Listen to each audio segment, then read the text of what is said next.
I see this building ahead of me that's made out of brick. It's huge. A huge building. Mm-hmm. And what about you? Look at yourself. What do you see? I see I'm very tall, but slender. I'm a man, a young man, very well groomed, seem to be very wise, very knowledgeable, very intuitive. What kind of things do you know about? I know about other existence. I have communicated with other beings of other realities. They are familiar with me, and I am familiar with them. And they tell me many things that are unique to their dimension. I ask them, why do they tell me these things? Why, what reasoning, and what am I supposed to do with the knowledge? They say, we give you knowledge, and then we will tell you the purpose of it. But it is to help humanity. It is to help you, to help others. But they warned me that this is not something that I can share with others at this time. What is the time period?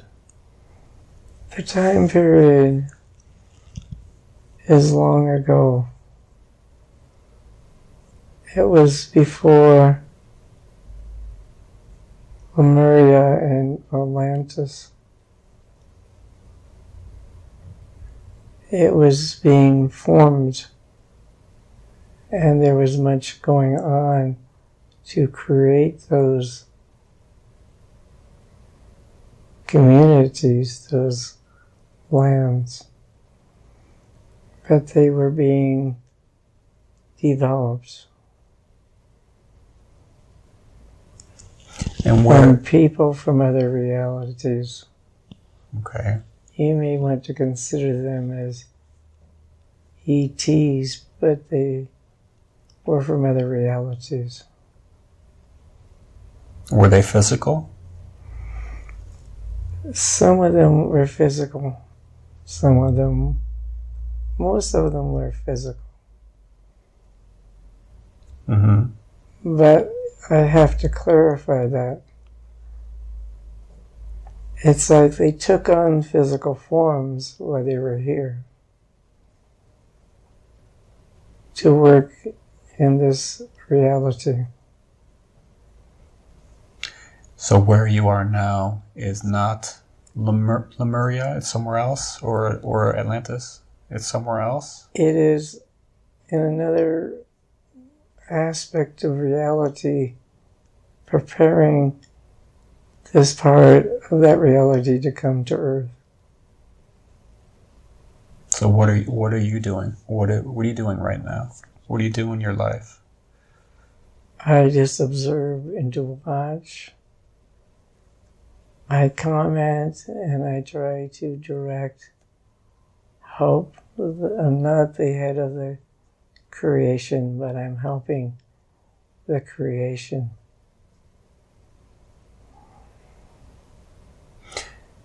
Oh, so you're involved with these beings that creating, or are you some observer? Which is it? I'm sorry. It's both. I'm helping, but I'm also also observer.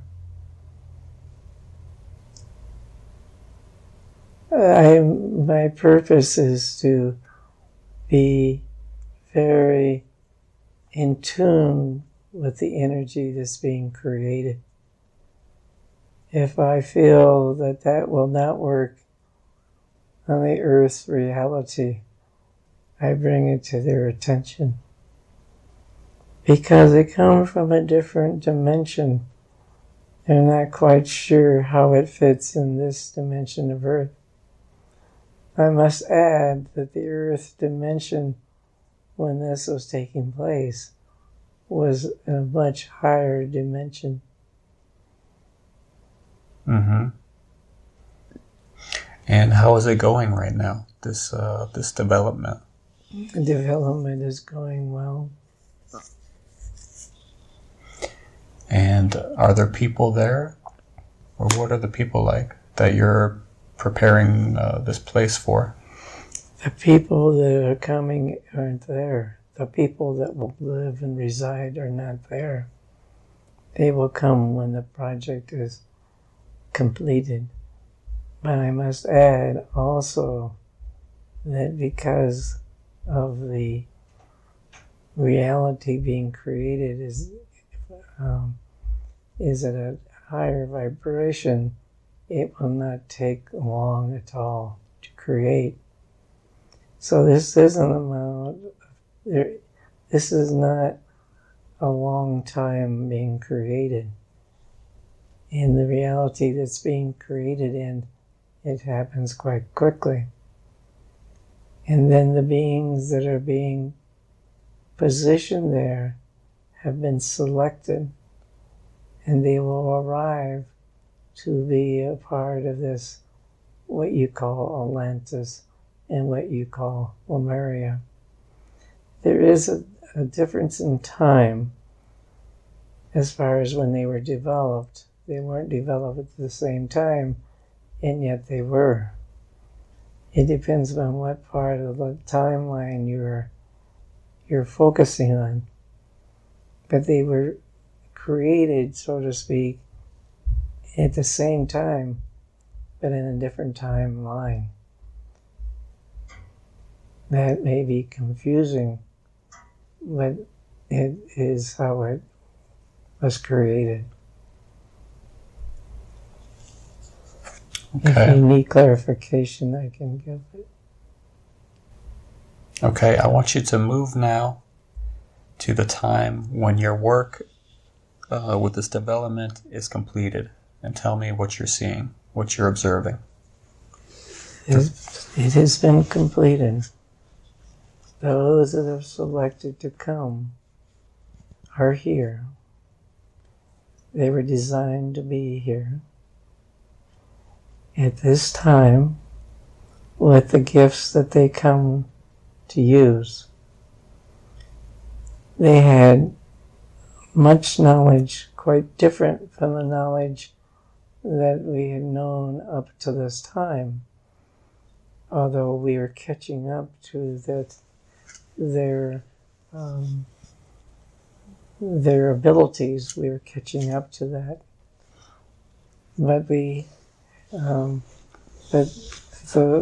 people who just arrived have many different talents from many different areas where they come from, many different dimensions. I must add that when the people came, they had great love and respect for each other. There was not division. The division came later. So are we talking about one of the earliest communities on Earth? Is that what we're talking about? Yes. Okay. And communities of humans. Okay. And how aware were they that they came from somewhere else? They were aware. Completely aware? They were completely aware, but that awareness got lost. I may add that there were human-like beings before Atlantis and Lemuria, but they were not developed at the level and nor were they aware of Atlantis, and Maria. But the Atlanteans and the Marillion, the people from those two places knew of the other realities that were on Earth, but they did not choose to interfere or to affect the other realities. So as their societies get started, are you observing them, or? Yes, I observed them quite well. So after they get started, tell me, how is it going? What is their society like? It is very loving. It is not like the situations you have here.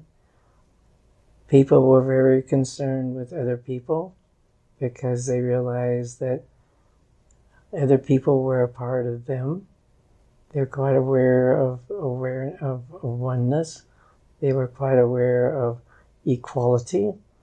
They had people who made decisions, but the decisions were made in such a way that there was no benefit to those who were making the decisions. It is quite different than what you see here on Earth at this time. And how did the people spend their days compared to how they spend their days now? As far as work or education or recreation? Well, first of all, their education was quite different. It was quite different, but yet there was also, you chose the area that you, one of the things that they acknowledged was that people were trained in the areas that they wanted to be trained in, that brought them joy, peace, and harmony. So that they only invested their time and energy into what made them happy, what made them being creative beings. They didn't do things to just because it was something they had to do. It was something they wanted to do.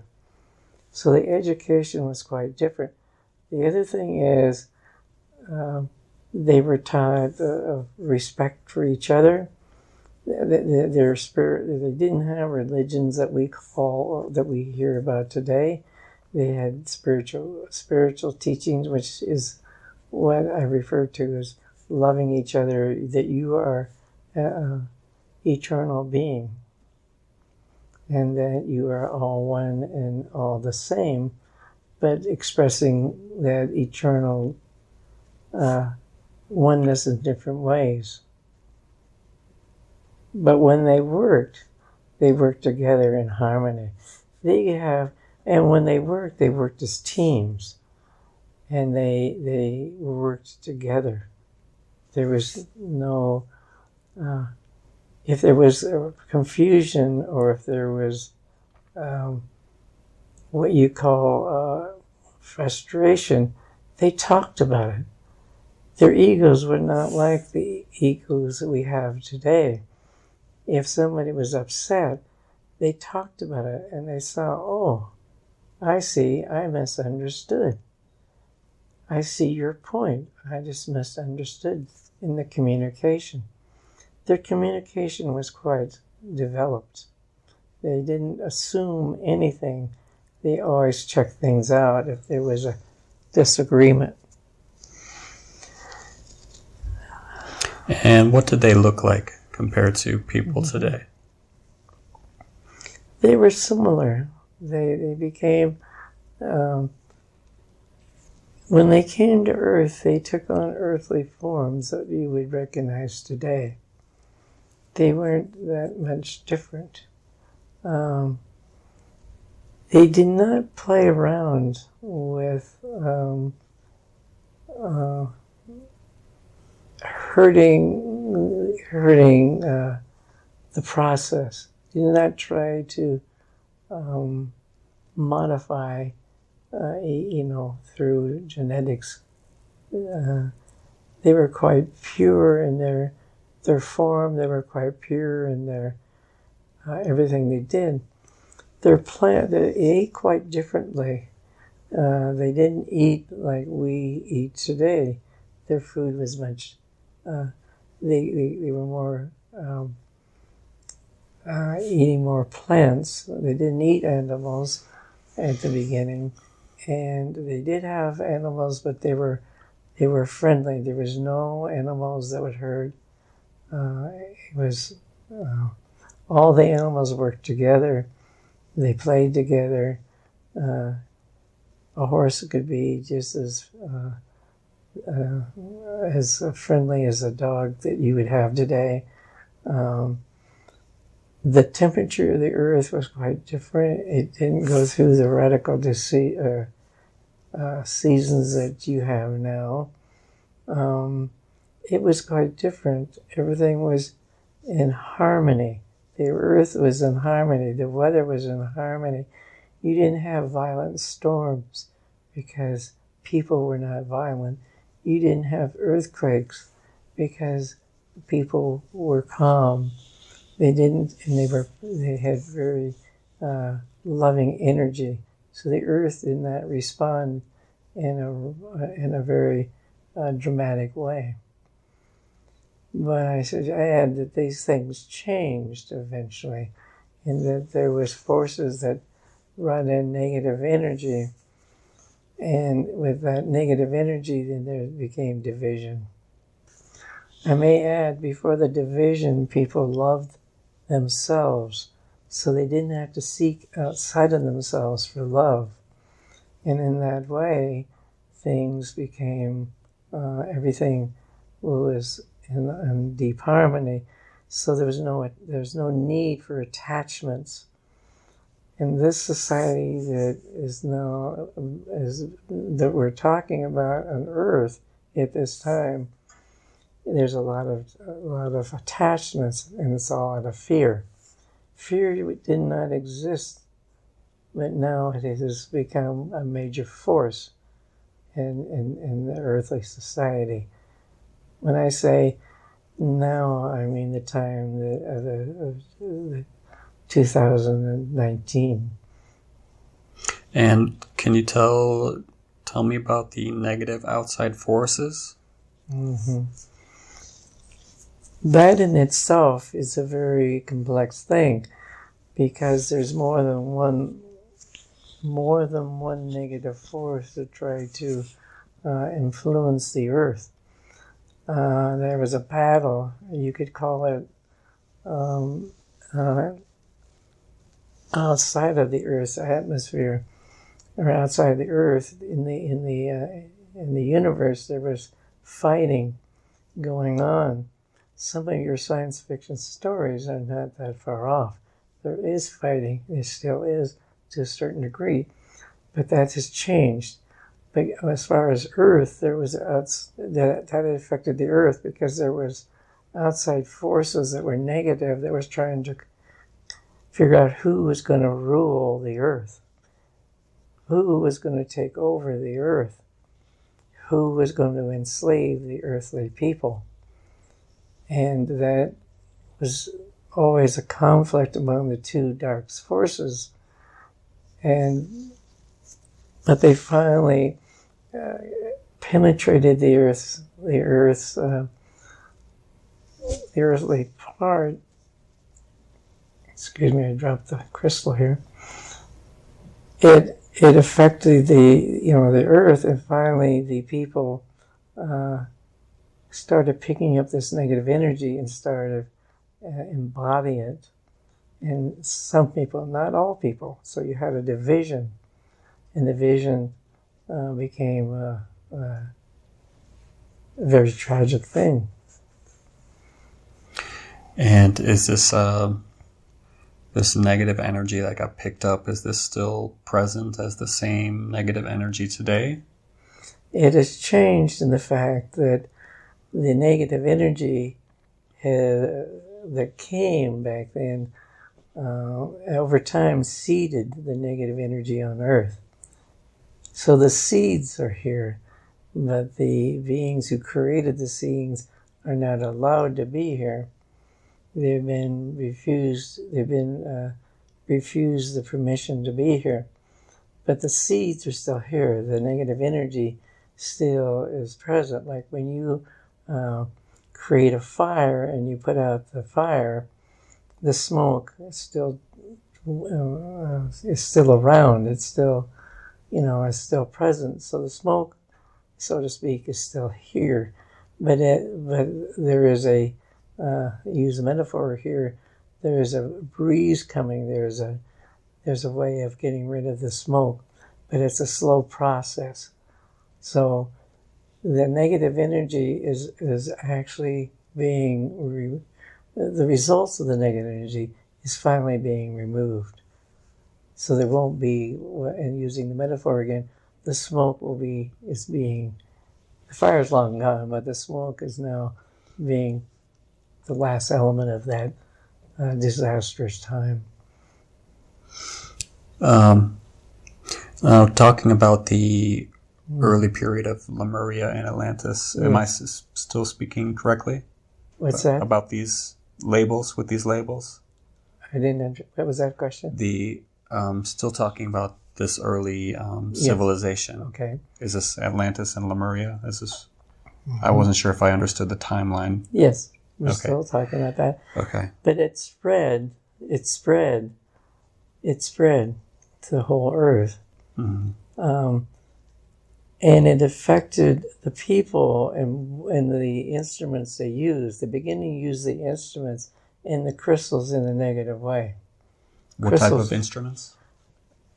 However they lived their life, they used a lot of, they used crystals and they used many different technology that just their everyday technology. Yeah. Okay. And yes. And what were their romantic relationships like in terms of forming couples, and was it different? Yes. It wasn't like people possessed each other. You mean at the beginning? Right. Yeah. People didn't possess each other. They loved each other, and the love was it expressed itself in physical love, but it was quite. It wasn't such a dramatic thing. It wasn't. It was loving, and there was pleasure, but it wasn't used like you see it happen today. Was there marriage? There was marriage, to a certain, but not like you would see it.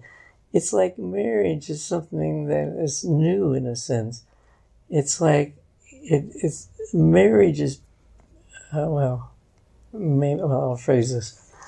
Marriage in your society is basically a legal document. We didn't have marriage like you had. We have commitments, and we were committed to each other. And in that commitment, there was loving and learning. You see, everything was for learning. Relationships were for learning. There was pleasure, but even the pleasure was for learning. Everything it was a gift. Everything was what Devin would call a gift. It was a gift. Like you learn from everything in every situation. Now, what was interesting, that when the negative energy came, it brought a different way of learning. You had to, you started to see duality in a much bigger way. And it's the duality that's causing difficulty. A separation among people. It's doing, a lot of this created a lot of havoc, but also not havoc. If you really look at what is everything is a learning, then it's much easier. You don't hold on to it, because holding on to what you consider bad situations, things that didn't seem wasn't happy situations, hanging on to it just means you're going to create it again. But if you learn from it, if you see what was the best lesson in it, then that goes away and you won't need to experience it again. Forgiving is something that needs to happen here on this earth at this time. Because if you forgive yourself, then it's easier when you say, well, I'll forgive myself if I understand why it happened. So when I ask myself, why did it happen? Then I can forgive myself. I see why I created this. I take responsibility for that creation. And therefore, I see the gift in it. That is what's missing in the society today. Is not examining when something is extremely painful. It's not easy. And I'm not saying that it isn't easy. It isn't easy. I'm not saying it is easy. It's not easy. But if you take the time and move the energy from being hateful, hurtful, or angry about it, and just put that aside temporarily, you'll see the gift. And you'll see, oh my God, I created this for a reason. So even the darkness, what you call maybe, or what I've been using the word darkness, is actually a gift. But eventually we won't need this. We'll be in harmony with ourselves, and there won't be this division. Is it like there's always learning and growth underneath any kind of thing, anything we perceive as suffering? There's always learning and growth underneath it, and that we could shift to seeing that, focusing more on that instead of focusing more on the suffering. Yes. Am I catching on here? Yes, because if you feel, this is true. If you did catch on, if you focus on the pain, you'll never see the gift. You'll never see what meaningful thing happened. And if you don't see it, just keep searching and it'll finally show itself. But be patient also. I see. Thank you. I just have a basic question back to the romantic relationships in your early society. Is there monogamy like we have in 2019? How does it compare? I mean, you already talked about not possessing and people and... Yeah. It depends upon the commitment a person had. So was it more flexible? I mean, here... It was very flexible. I see. Okay. Because in multi-relationships, there's learning. You see, the learning back then was easier. Why was it easier? Because there was love. I see. Less focus on negative thoughts. Yes. Okay. People didn't take things so personally. That is the issue that people on this earth at this time, they take things so personally. So instead, we should just look at it as see it as an experience in itself, and an experience that can have a positive result in terms of learning and growth. Instead of focusing more on our personal identity, like we're victims of these challenges in life, and well, the victim. I mean, people focusing on seeing themselves as victims of the hardships of life, and that's distracting them from their growth. Right. The victim, one chooses to be a victim. Right. Okay, and what about... Then one needs to be... then one could ask, why do I need to be a victim? What am I getting out of being a victim? All right, so there's a lesson to be learned from any perspective, even a negative perspective. Definitely. Okay, and what about family life? What was family life like? I'm guessing it was more communal. Yes. Can you talk about that? Yes. It wasn't like you didn't possess your children. You shared your children. And the more you share your children, the more diversity they learn diversity of things. They were more flexible. In this society that in this particular society now, is that some people, not all people, but some people are thinking that life is how it is and there's no alternative. They don't see that the way they live their life, there's other ways of living life. It's just not one way of living life. And that's why traveling around the world is helpful for people, because they see, oh, look at this. Look how they do that. Wow, that's quite different. Look what they don't think the same way we do. Wow. And then you see, oh, I can change my life. I don't have to live it like this.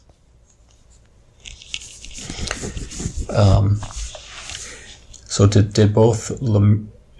Should I speak about Lemuria and Atlantis as two different societies, or would it be better to talk about them? Very different societies. Okay.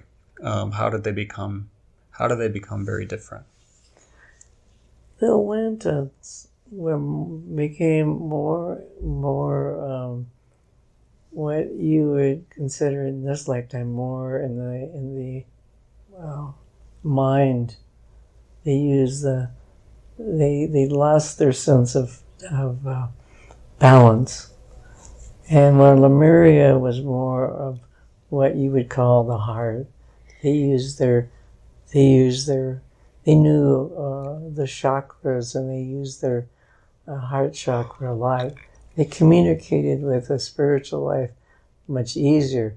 Atlantis lost that connection with the spiritual. They got so hooked up in because of the darkness floating in, and the influence of the darkness. They got trapped in thinking of the physical realm, and seeing the physical realm as the ultimate, where Lemuria saw it life as they were spiritual beings on Earth, but then that also changed over time, and but they were two different types of realities. It was almost like you saw duality there. In the two planets, one was more heart-centered and one was more in the mind center. Courtney Brown and his colleagues did a remote viewing on the destruction of what could have been Atlantis. They saw basically what you're saying. They were over-obsessed with their technological interests, and they were looking for an energy source using the Earth's energy, and they broke through the crust near New Zealand, and this caused a flood on the other side of the world. And this is how Atlantis was destroyed. Only between 2,000 and 8,000 women survived who were capable of reproducing. Can you talk about what was going on during during their end? Yeah, it was very tragic. It was very chaotic. Those who survived were warned about the coming event. They went to Egypt, a lot of them, and they took their knowledge, not their destructive knowledge, but the knowledge of their culture into Egypt, and they used it there. Not the as I say, not the destructive elements. What were the positive elements that survived? Stored, I guess, the knowledge you would say. They could use the energy in positive ways to uplift people's humanity or their consciousness. They knew how to raise people's consciousness through energy. They didn't, the people that survived, the people that did not survive, used the energy trying to create something that really was destructive. They knew what they were. They knew how that the energy they were creating was not for the best intention. Mm-hmm. I see. It was more for glorifying themselves. And so what happened to Lemuria? Were they destroyed by this also, or what? Lemuria is another story. Lemuria, it was affected, but as I say, it was a different time period in a sense. Okay, I totally did not. Can you explain that again, the different times? Or what you're talking about? Actually, it was almost like they were in two different worlds. They did communicate, but they did communicate with each other, but it was almost like two different worlds. Two different worlds. Okay. Can you talk a little bit about what happened to Lemuria?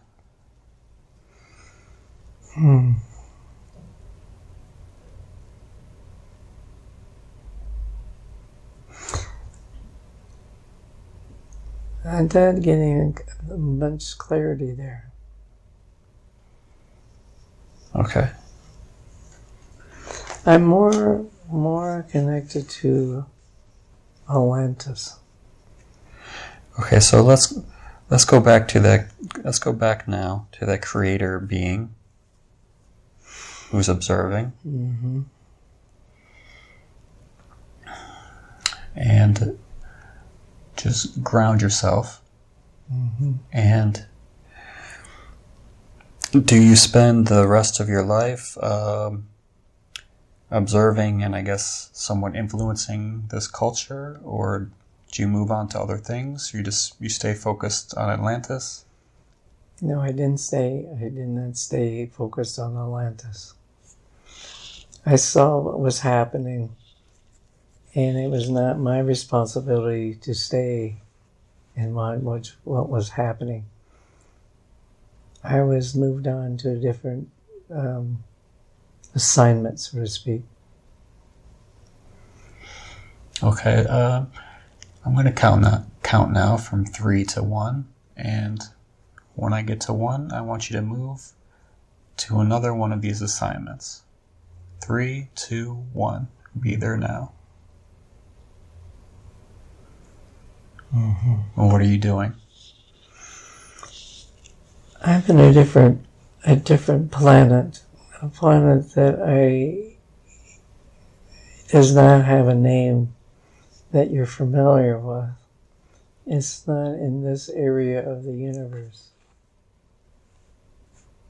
Okay, tell me about this planet. What stage of development is it at? Mm-hmm.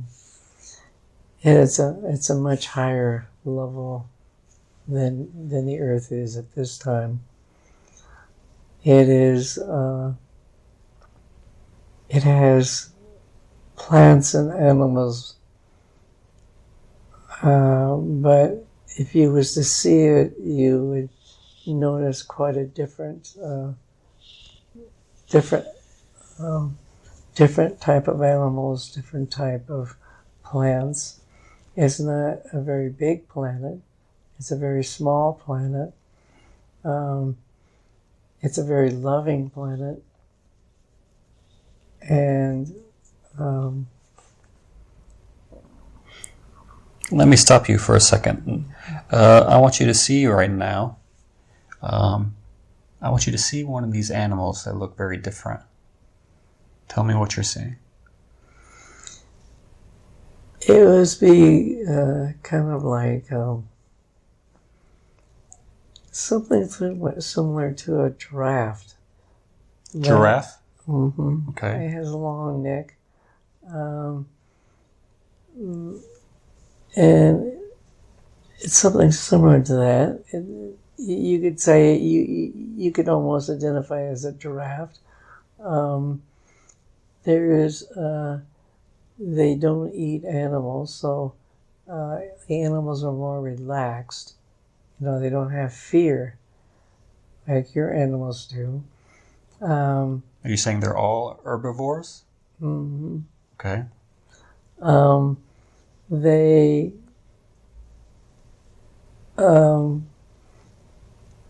There's a cross, like you could take kind of like two different animals here, and you can see them as a mixture of their animals.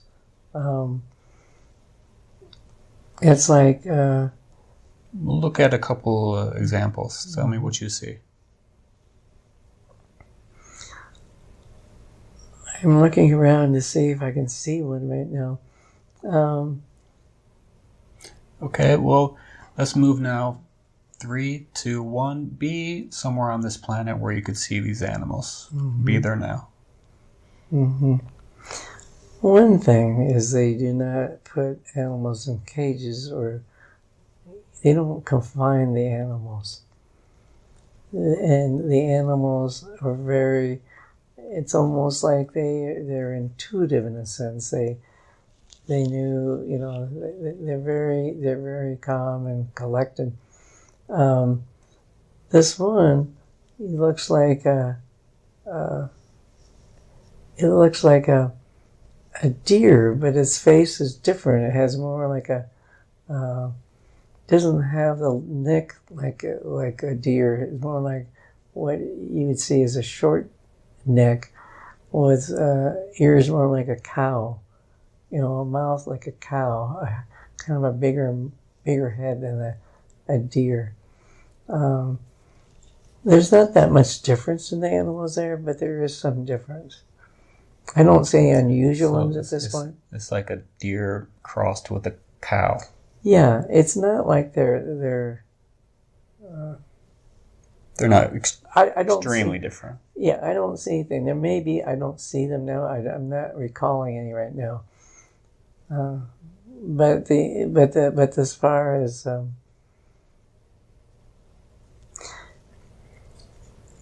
and they don't use the like we have cow's milk. We don't drink, or we don't use other animals fluids like milk, because that's for their offspring. Okay, so the animals they don't act the same. I mean, they're more, as I say, they're friendlier and they're calmer. There's not. Is this what you were saying before with the weather? It's like the attitude of the people will be mirrored by the weather and the animals. Yes. Okay. And if these people are more advanced, what are you doing there? What is your role? Mm-hmm. My role is just kind of teaching or just being there. My presence of being there brings awareness, and I try to bring different awarenesses to the different. Well, I want to use the word culture because each part of it's like Earth. Each part of Earth has different cultures. Well, same thing on that island. There's different cultures, and so you go to different parts of the island, different parts of that planet. You don't stay in one area necessarily. You can go to different parts of there's no, different parts, different lands in the planet, and you'd go to a different place to do something different. Like if you wanted to be an artist, for example, you would go to a certain planet. There isn't schools like we have here where you go to, it's into classes. It's more you go and you find people who are interested in that, and you support each other. There is no competition. You say, "Oh, I like the way you do that." Well, then you want to learn it? Sure. And then they teach each other so that everybody is a winner. Everybody wins. There's no, this work is better than that work. Well, you may enjoy it more, but you don't say it's better. You just say, "Oh, I enjoy this more. I like to know how to do that." And there's no fear of competition. So you're supporting each other. Okay. Now, is there anything else you wanted to say about this this assignment with your presence at this planet? Yeah, I don't stay there that often. I'm constantly moving from place to place. Different planets or different realms? Yes. Different. Are you always helping different kind of human type societies, or would that be an accurate description? Or you could say, yeah. Is this what if you had to describe your job or your passion or whatever you want to, your role, how would you describe it? Going from place to place. It's actually to continue to be observant, to see if there's need to be help that I can give help to. And how would you help?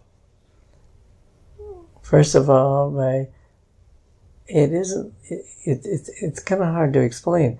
It's like my presence is of help. And I'm not, words is not something I use much. It's mostly telepathically. Are you sharing like energy and knowledge or feelings, or how does that work? Is that what? Yeah. Is it like that? Yeah. Okay. It's not words is sometimes, and this can be of hindrance. I see. Okay. And I want you to go now.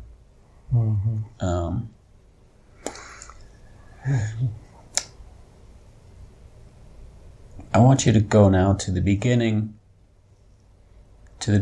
of the existence of this being. And go now. I want you to travel now and go to the time when you're planning this life or this existence, however you want to call it, with your guides or with your counsel.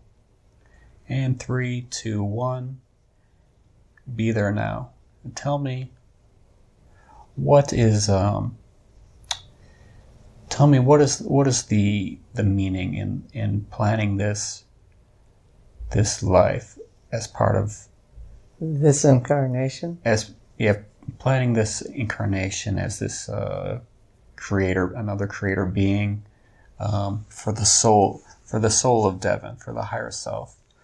Is this a common theme, being a creator being? We had this in the last session. Mm-hmm. Is this a common theme for the soul of Devon? This kind of life? Tell me about the planning and how it will affect the soul of Devon. It's a very beautiful question. I will start by saying that the main purpose that Devon have in this life is to be observant. You're talking about the life of Devon or the life of that special being, the creator being? Or which do you want to talk about? Okay. I was confused by your question. So you went the creative being? That being that traveled from one assignment to the next. Okay. What was the purpose of that life? Well, Or why did you have planned to have that life? it isn't. Okay, you have to realize that is the soul. Okay, that was probably what. Is this the same? So is this basically the same? This is the same activity of the soul of Devon that we were talking about in the last session. Yes. So but I must add something to this, though. Each of us have more than one soul, and there's an oversoul. We've been talking about the oversoul aspect of what you call Devon, but you wonder how can he be in so many different places at one time, because really it is all happening at one time. Mm-hmm. But we have many different souls. It's very difficult to explain. There's many different souls that are connected to the oversoul. So, as far as Devon, that you are talking, that you know and talk with, his purpose is to learn about this society here and participate in this, by participating in this lifetime. And the reason is that he's seeing this world, he's experiencing this world, but he's also at the same time leaving energy, putting energy out that is trying to raise his consciousness. Now, I want to add here that there are many beings doing this, and that we can all influence the earth by being observant of our own actions and being observant of others, but mainly being observant of our own self. And the more we love ourselves, the more we bring that energy into the world. And this is one of the things that I'm learning, that he hasn't always loved himself, and he's always judged himself harshly. Well, that he's learning through experience that is not the best way of helping humanity. So in this lifetime, he's learning that the first task is to love oneself. Whether it takes a whole lifetime or many lifetimes, that is the key. Loving oneself, respecting oneself, seeing one's own preciousness. That is the number one thing that people should learn, should understand, because that may take lifetimes and lifetimes, but once you get that, then you've reached a high state of consciousness. And basically duality no longer exists, because you become one with all things. Once you love yourself and you let that love out into all of the universe, you see yourself all over the place, because you are that which you see. You're no longer separate. The duality is gone. This earth is full of duality. But when one sees their own preciousness, loves themselves, then there's no fear of dividing yourself away from, putting a shield up and seeing other people as separate from you. Mm-hmm. Thank you for that message. So this session and the last session were we mostly talking about how the oversoul is actively involved to a certain extent with overseeing what's going on in the physical worlds, and I guess to some extent it cannot interfere with the free will of the people. This is true, but it can send intuition and energy and knowledge. And is this what we've been talking about the last 2 sessions? And also being involved in the design of the worlds and the animals. Mm-hmm. You see, this conversation we've had is kind of divided in many different aspects. It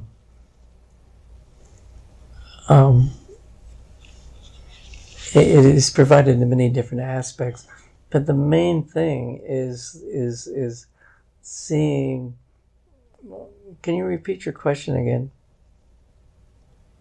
I was just trying to summarize what this session and the previous session were about, and I'm trying to understand have we been talking about the Devon's oversoul and the activities of that oversoul in terms of overseeing the physical worlds it's involved with and what it does during that overseeing process.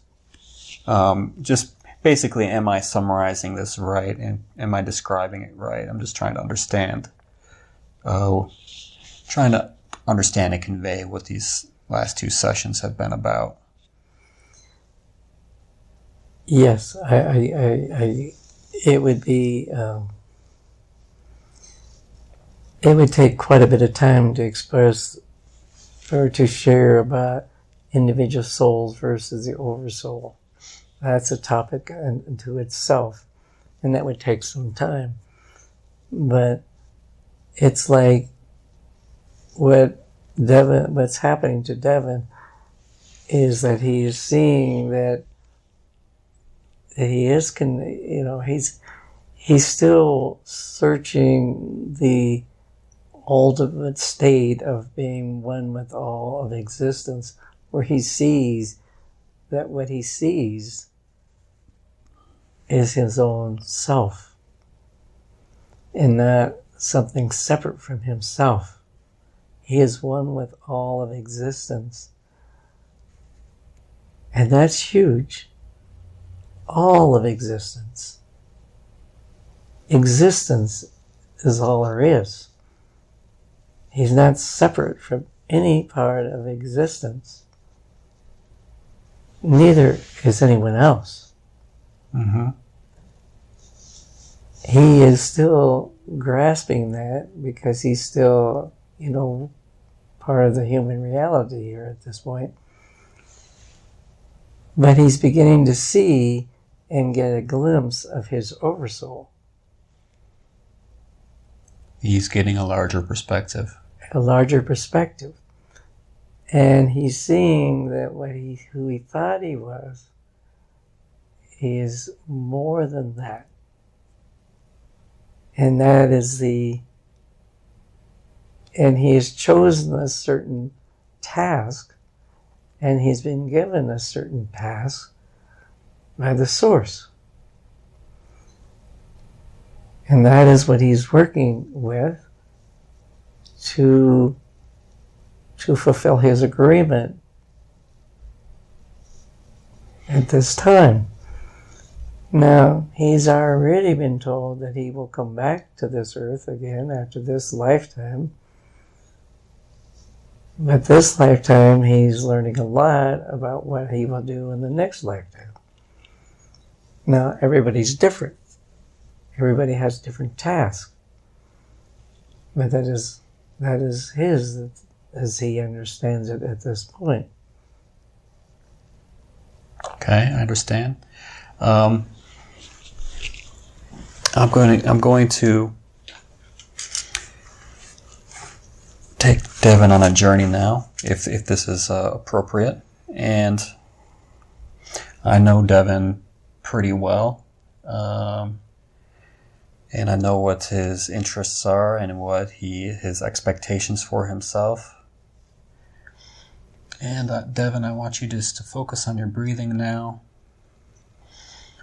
And we're getting more and more relaxed with each breath. Going deeper and deeper into our connecting more with our higher self. Letting the human mind just relax. Take a back seat in the car. And I want you to move now. I want you to move now to a future life as a great spiritual teacher. 3, 2, 1. Be there now. A future incarnation. Mm-hmm. I want you to look at yourself now. Tell me what you see. I see a very young man again who is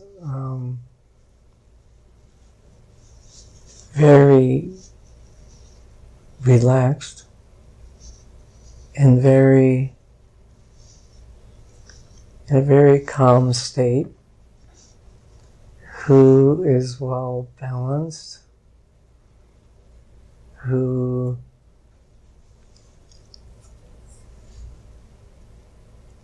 I'm trying to look at his what he is wearing. It's not like the clothes that we see at this time.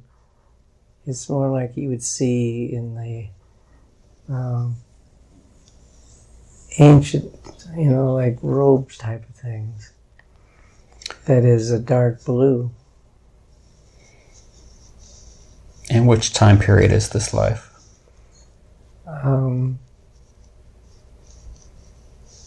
It's about the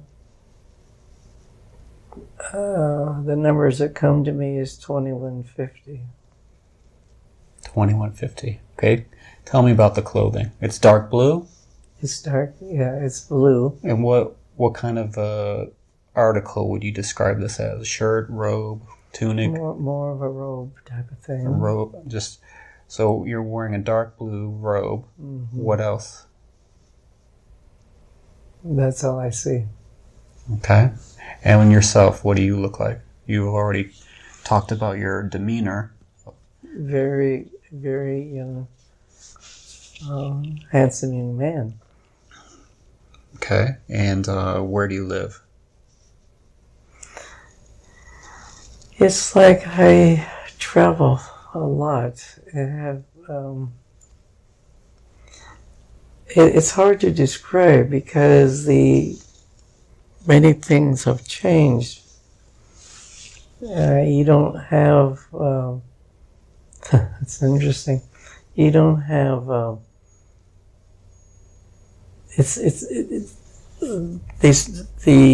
what you call structures of countries aren't the same. You mean the political boundaries? Yes. Oh, okay. And what is it like? How has global politics changed in terms of the frontiers or the borders? You mean as far as the politics? Or the borders of the countries? You said the borders of the countries are different? Yeah, there's not that. They don't really have. It's not really restricted. It's more unified. And what language do you speak?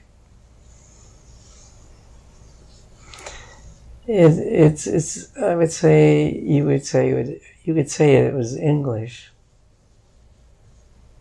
Mm-hmm. But there's many different words that don't exist now. There's new words? Yes. What kind of new words? Just nouns and pronouns are different. Okay. And so you travel around. Tell me about, tell me what you're doing now.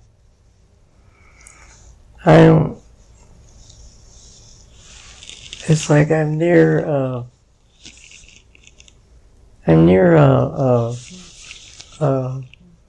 kind of a lake type of thing, and I'm I'm walking. There's a lot of walking. There's not much.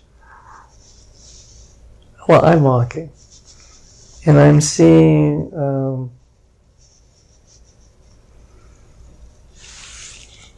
I'm talking to people at an outdoor, kind of like an outdoor place. And I'm sharing my experiences with those who are listening. And they're very receptive. And what's so interesting is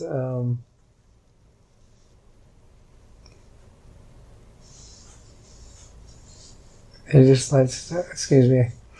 What is so interesting in my talking, it's like I'm actually listening to what they're thinking and responding to what they're thinking. How did you get this ability? Through training. Tell me about this training.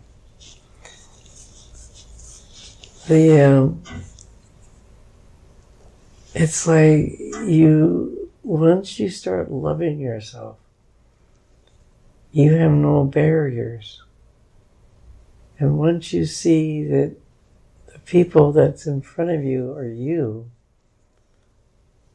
just know but there's no barrier.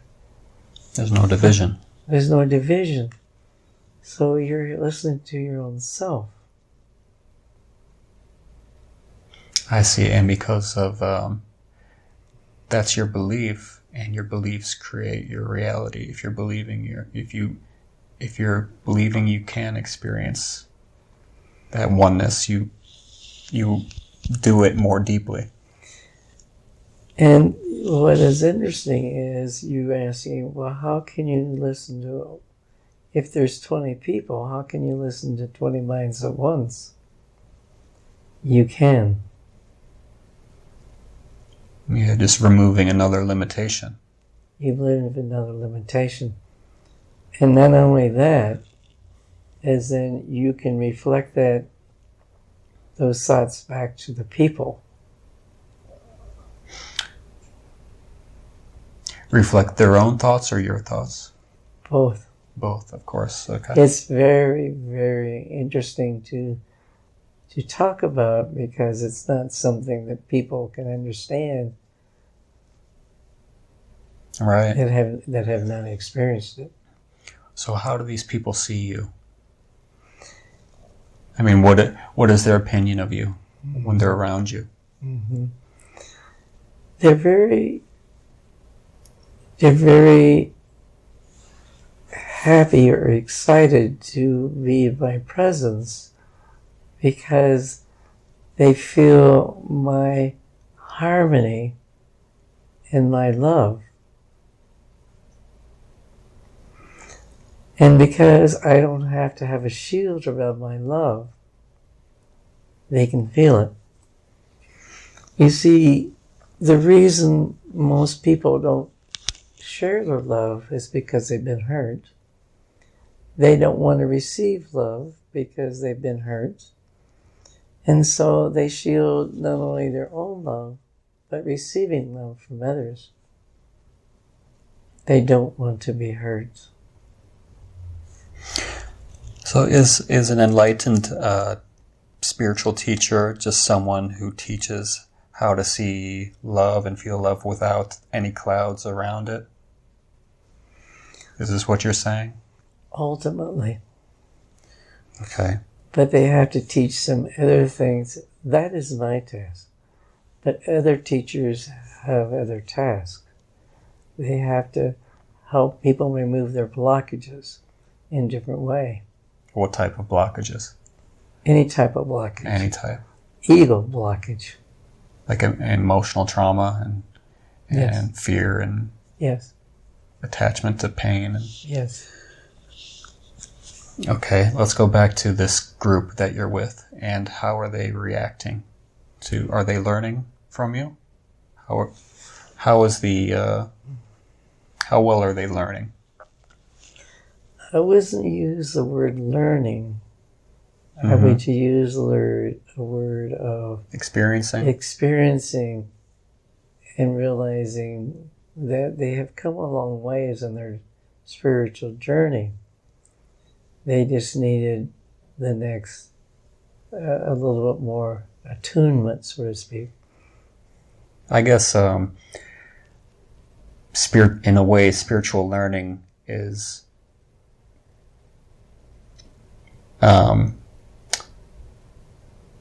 experiencing instead of learning. It's just shifting to more direct being and experiencing. It's more like unlearning. There's an element of learning. Okay. But there's also an element of experiencing. But in experiencing, it's not. It's what's so interesting about experiencing for me.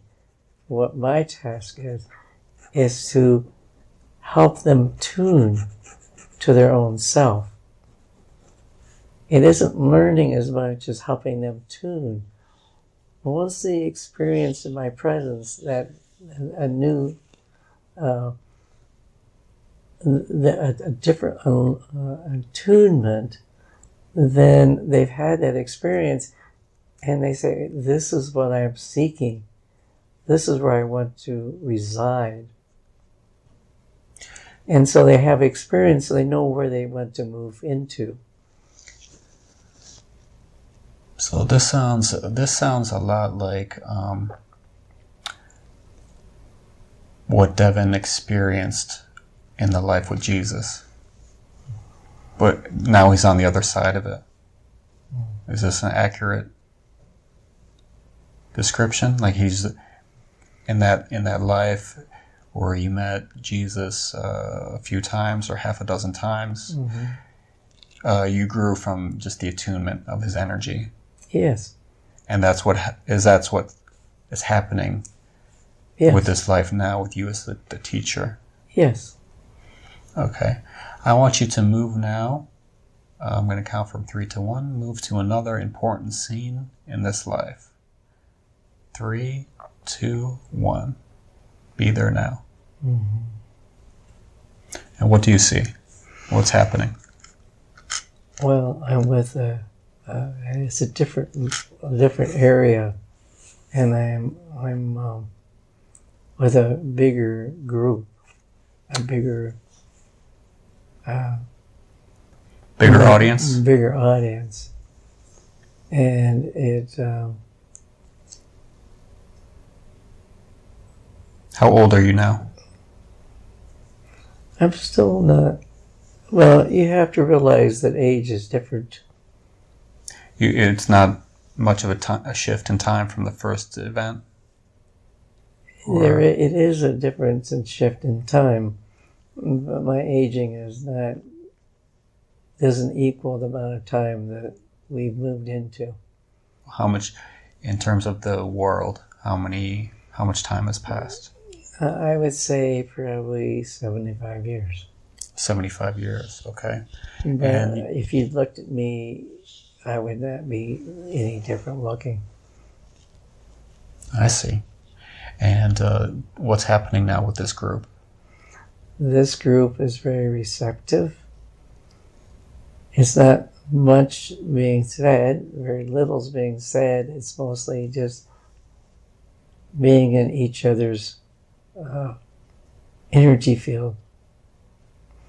And that energy field is one of being very in harmony with each other. All those there are there to harmonize their energy.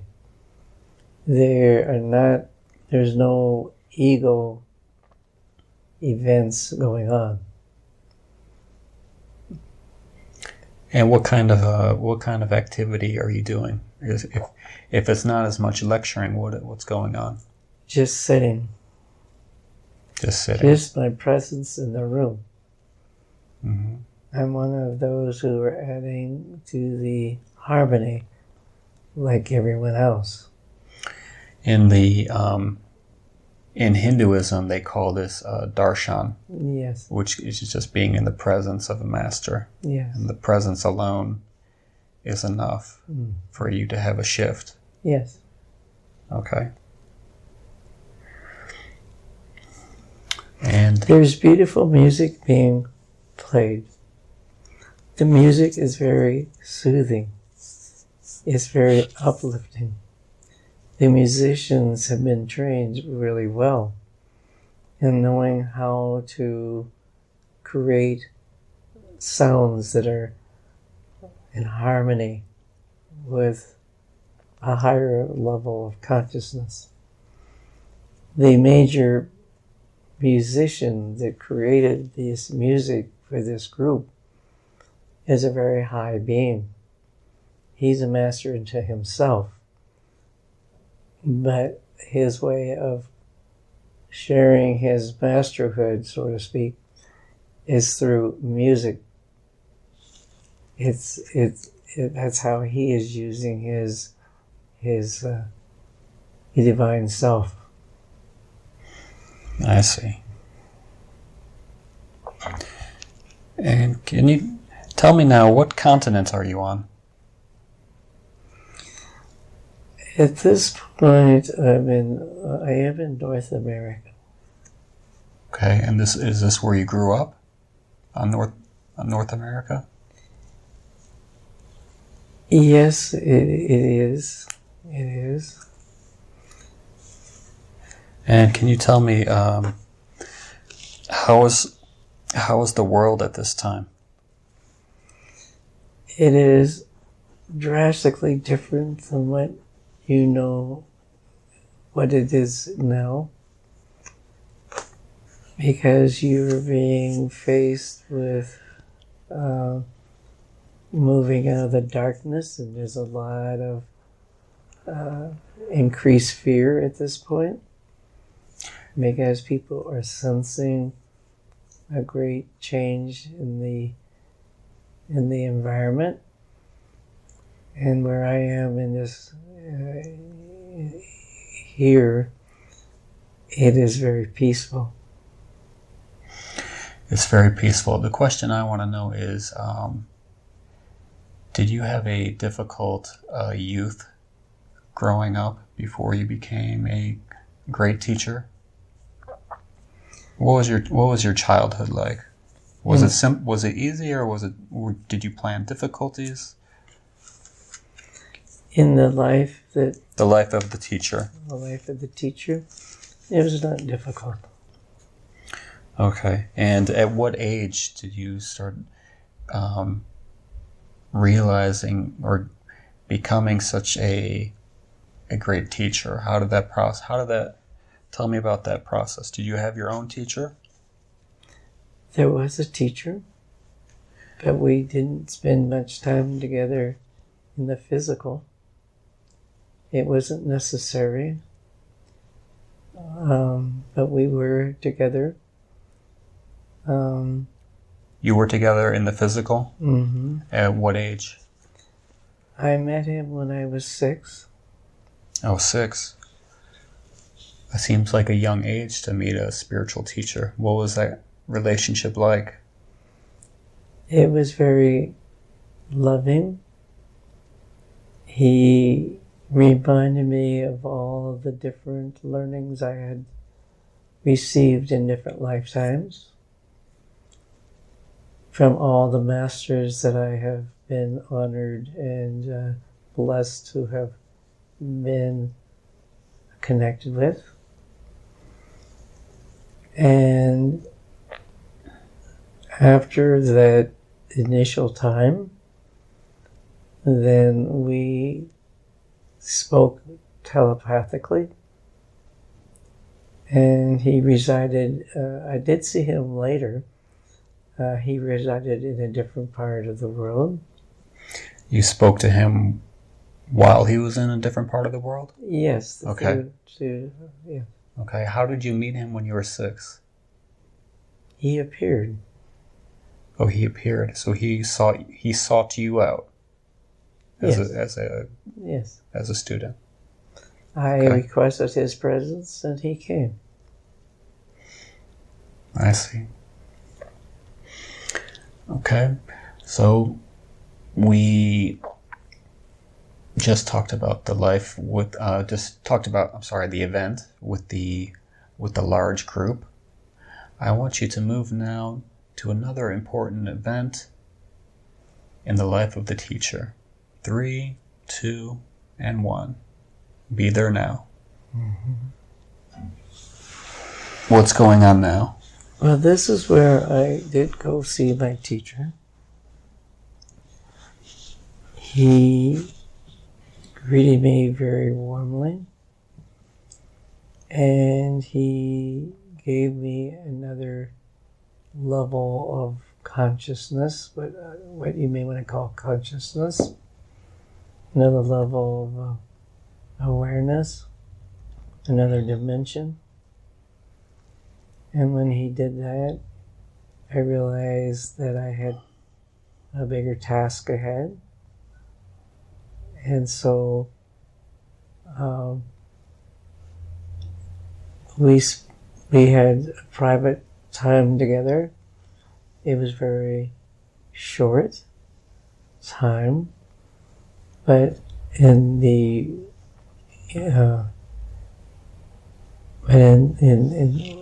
it was very it was short in time, but the energy,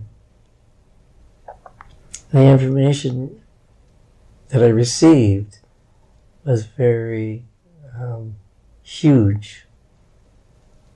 It's like taking something and squeezing it very tightly. It was like so much energy and so much knowledge was given all at one time. But for some reason, being in his presence, I could absorb it in the different levels that I needed to absorb it. I see. Anything else you want to say about this event? No. Okay, I want you to move now to 1 minute before the transition, before the death, in the life of this teacher. 3, 2, 1. Be there now, 1 minute before your last breath. Tell me, what do you see? I see many beings of light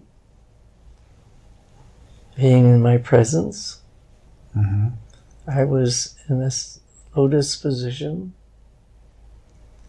and they were ready to welcome me into the next level of consciousness, what you may want to call heaven. Mm-hmm. They were very pleased of what I have accomplished. They were honoring me for what I had completed, and they gave me many, many blessings for being in the presence on this earth that I was. Mm-hmm. Sounds beautiful. Okay. Now go to the point where you transition out of your body in that lotus position. And 3, 2, 1, transitioning out. And tell me what's happening now. Well, the beings that were there with me had transcended long ago, so I was there again with them in what you call heaven, and it was a big celebration, because anytime someone accomplishes their task, however small or big, it's a big celebration. Mm-hmm. In fact, even if you don't complete your task, there's a big celebration. Sounds nice. It's a big celebration. Sounds nice. So what are they telling you about how you did in that life?